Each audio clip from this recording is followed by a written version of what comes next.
comes to church is, what are your expectations? Praise the Lord. I don't know whether it makes sense. What are your expectations? And where do you intend to source out your expectations? I want to tell you, if that question is well answered and properly answered within us, you will see two things will be eradicated from our mind completely. My expectation, what is my expectation? And who will bring to pass that my expectation? What are my expectations? And who is the one that I should look onto to bring to pass this expectation? You will see, if you have these questions well answered in your heart, anytime you come to the presence of the Lord, one thing that will be eradicated in your heart is to overlook man and overlook what you're seeing. And you now look unto who? Jesus, the author and the finisher of our faith. You see, people still think, that is why a lot of us are disappointed in the church today, that church is a charity home. That's one of the dangers. Church is not a charity home, but church can create a charity home. It can be an arm of the church. It can be an extension of the church. And the scripture that proves that is Hebrews chapter 11 verse 6. It says, for without faith, it is impossible for anyone to come to the house of the Lord and please God. For without faith, it's impossible, it's very, very impossible for anyone to come into the house of the Lord and go home being blessed. First, there must be faith at work. Praise the Lord. I don't know whether I'm making sense. If that is true, then automatically the church is not a charity home. It's where you come and learn how God uses his character. Learn how God uses his hand. Then you go home and do the same. Praise the Lord. Or you go to your environment and do the same. Praise the Lord. Ramu Shakabuya. Can we just open our mouth and say, Lord, I have come into your presence. Akami Babush. And I'm not going home the same. My life will never remain the same after this meeting. Can we just open our mouth? Because we are looking unto him that is able to do exceedingly abundantly, above all that we can think or ask, according to his own Lord, my coming here can never be the same. My coming here can never be the same. My coming here can never be the same. I'm not going home the same. My life will never remain the same after this meeting. You have brought me thus far. You have brought me to this place for a blessing. You have brought me to this place for a miracle. And that miracle, I'm going home with it. The Bible says no one will come unto the Lord.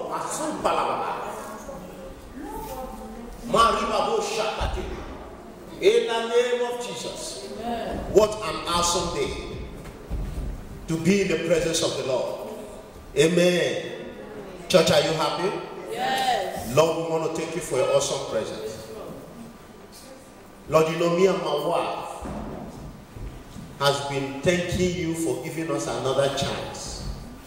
Have been worshiping you for giving us another chance to lay the foundation of Church of God Mission Australia, International Incorporated Australia, Favor Center, skillfully, without just throwing the net and catching everything. The Bible says the kingdom of God is like a man that have thrown his net into the deep, and he caught everything And when they are brought out, they begin to choose the right fish and the wrong fish. Lord, before we gathered everything, and we thought they were all useful, Lord. More especially, oh God, we didn't understand those that need to be positioned where we are supposed to be positioned. And we took everything for granted, believing that miracle will do what we are supposed to do. But Lord, thank you for this second opportunity. As you are building, it doesn't matter how long it takes us. But this time around, we will build and it will never crack. We will build and it will never fail. We will build and, oh God, it will stand the test of time. Amen. We will build, we will make sure we dig deep and make the foundation solid. Amen. Therefore, as we are taking on this topic, which is a foundational teaching, heavenly and earthly elder. Even as I'm going to move a little bit forward on the next topic, which is basic fundamentals of a heavenly elder. Breathed upon your word. Revealed to that. The Bible says no one, according to John chapter 6, verse 45. For everyone, as it is written, for everyone shall be taught of God. Everyone shall be taught by God. Lord, teach your people. And verse 44 of John 6 say, no one will come to you except the one that the Father has sent. Lord, as you are bringing the right people, oh God, for us to equip, oh God, Lord, we also ask that there will be a second hearing that concludes faith in our heart. Because the Bible says, faith cometh by hearing, and another hearing that comes from the Holy Spirit, according to Romans chapter 10, verse 17. Thank you, O Lord, for your word. In the name of God the Father, the Son, and the Holy Ghost. In Jesus' name. Amen. Church, you know, even as the church is growing, as the pastor too, I should also be growing. Praise the Lord. Amen. I want to teach on continuation. It's a continuation because later I will teach on the difference between heavenly elder and earthly elder. Let me say this once again so that we will not we'll be able to understand. Whether you are heavenly or earthly elders, or you are aspiring to be a heavenly or earthly elder, both will make heaven. Is that clear? Both will make heaven. Both of them are going to be in heaven. But the only difference in heaven is going to be there will be an elder that is small, and there will be an elder that is great in the kingdom. And what characterizes the elder that will be least in heaven is if you teach what you are teaching, and in some of your lives it is not evident. But if you teach what you are teaching and you also behave in it, as Bishop Benson the Hosa said, whatever that has not blessed you, no matter how you preach it to others, it will not bless others.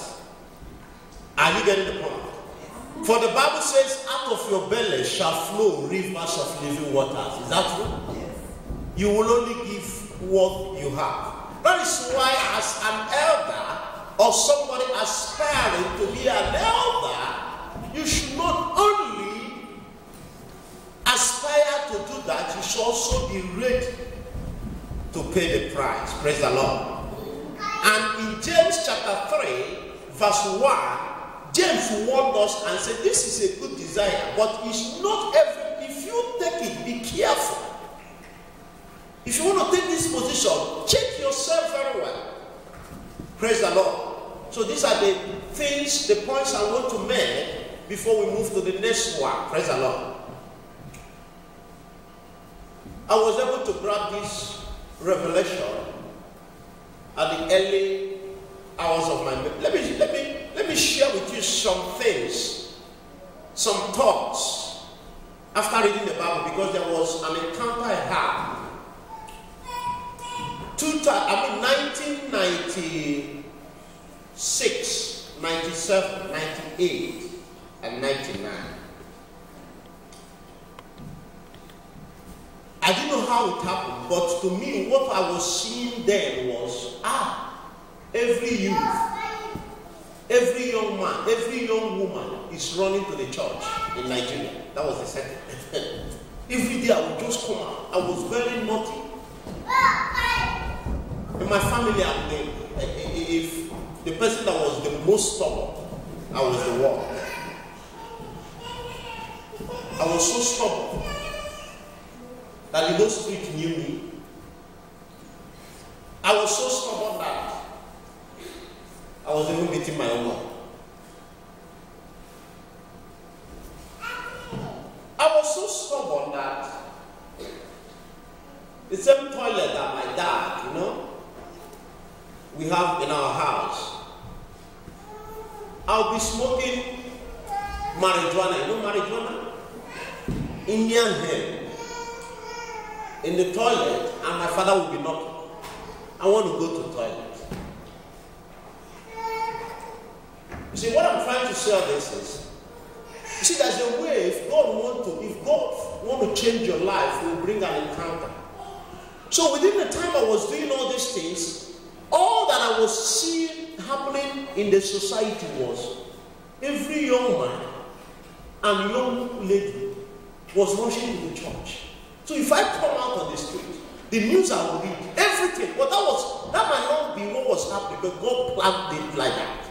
God orchestrated it because it was time for my deliverance.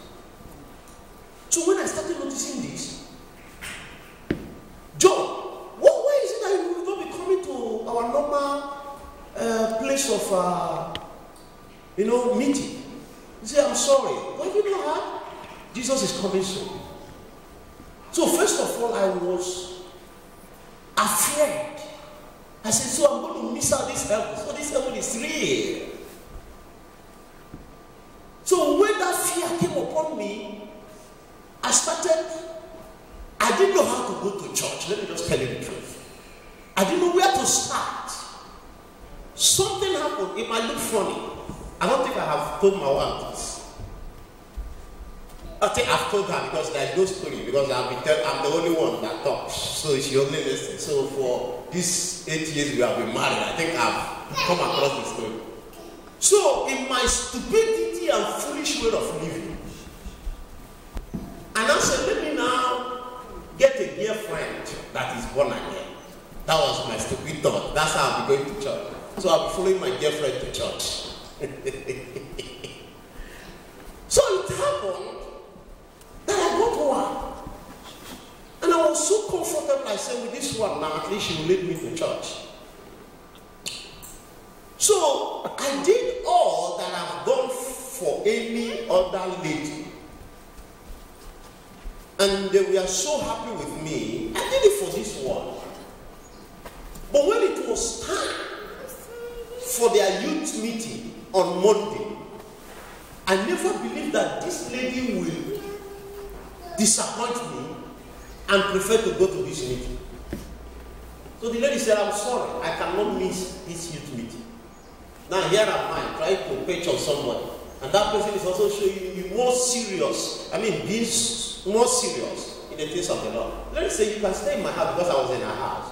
Do whatever you want to do, eat whatever you want to do. But for me, I'm going to Bible school. I said, I'm going to go with you. Praise the Lord. Amen. Now, I had this mindset. That was the reason why I didn't know how to start. I had this mindset that there's always, the angels are there to kill any sinner in the church. That was the mindset I had, which was good for me. So that was how I came into the church. Do you know what broke my relationship with that lady? I later started going to church. And when I got to church, I became seriously born again. That I wasn't interested in that relationship. And do you know what happened? Because of that, even the lady left the church. Now, there was something that happened in my life that is the foundation of my ministry today. I had an infectious hepatitis. And the doctors told me there's nothing that can be done except my kidney or liver is transplanted because they were dead. And here it is. I was still having that sickness and I was still drinking alcohol. You know this refined alcohol we have in Australia where you check everything. Some people can use methylated spirit to make alcohol. You know, as long as it smells, you know, I get my point. People are so wicked. I mean, I don't know how to express it, but it happens. Just to make money. People import fake drugs in Nigeria and they still make money. Drugs that are killing people. So we have this understanding that there are some drugs you can take with alcohol. So I didn't go to the hospital. I was still taking all this mentholated aberration. We call it kai, you know, all this stuff. And the thing was healing me, and I became yellow. You know, to cut the long story short, I was convinced in my heart that I was going to die. So I said, okay, since I have known God, that time I started coming to church, I was not serious. In fact, they found out, they discovered my gift. I was now like the youth leader in all this, getting involved because of my commitment and everything. So I became, you know, that was how I started. So I said, let me die in the church. So I started sleeping at the altar. I left my house. And the drugs I was taking, I was supposed to be buying every 2 weeks, was like 2,000 naira. I didn't have that money, didn't have such money. I've already, because I had a mind never to sell anything I had. So because they have told me I was going to die, so I gave my tailoring shop to one of my faithful boys that was doing well. I said, take the tailoring shop. Because I was going to die. So I said, no need buying this drug every 2 weeks. So I was going to buy because I didn't have the money. I can't continue with it. I would be getting 2,000 every week. I was just a tailor. Clearing and forwarding wasn't moving well that time. Moreover, I've given up clearing and forwarding. I gave up clearing and forwarding 2,000. So I was going to buy the drug. I said, why are you spending this? Since you know you're going to die, why not just go and give it to the church as an offering? I came to the church. Ordinary day, I dropped it at the offering board because we do it in Africa. Like when we were in Malaysia, there was a young man that called me and my wife and said, I know God is with you guys. And since you are standing on this altar every time to teach, I'm going to be doing something. Anytime you need money, go under the carpet. Go under the carpet. Go the any money you find, take. See, that's the way we see God. So the guy comes to the church. They clean the church every Saturday because we have a permanent place in Malaysia. So the guy will come and just go and put money under the carpet. So I came that day, I dropped that money and went. Something happened as the youth leader. The security man died of our church. When he died, the bishop said, Joseph, you have been so faithful. It wasn't the bishop, it was the prayer director, Joseph Chipa. We are trying to see, since you are always sleeping in the church, can you take over the position of the security man? I said, no, but as the youth leader, leading the boards, I'm going to organize the boards. So we'll be sleeping in the church every day for church security. And the ladies said, okay, the girls leader said, okay, we'll be bringing you some food to make you guys comfortable as you sleep. Listen to me carefully. I prepared a program for the youth, boys, you know. And they started coming. Something happened. One was attacked. Do you know that one that was attacked? They knew it was in the church. And that one that was attacked almost died. His name is Anthony Chinedu. He almost died.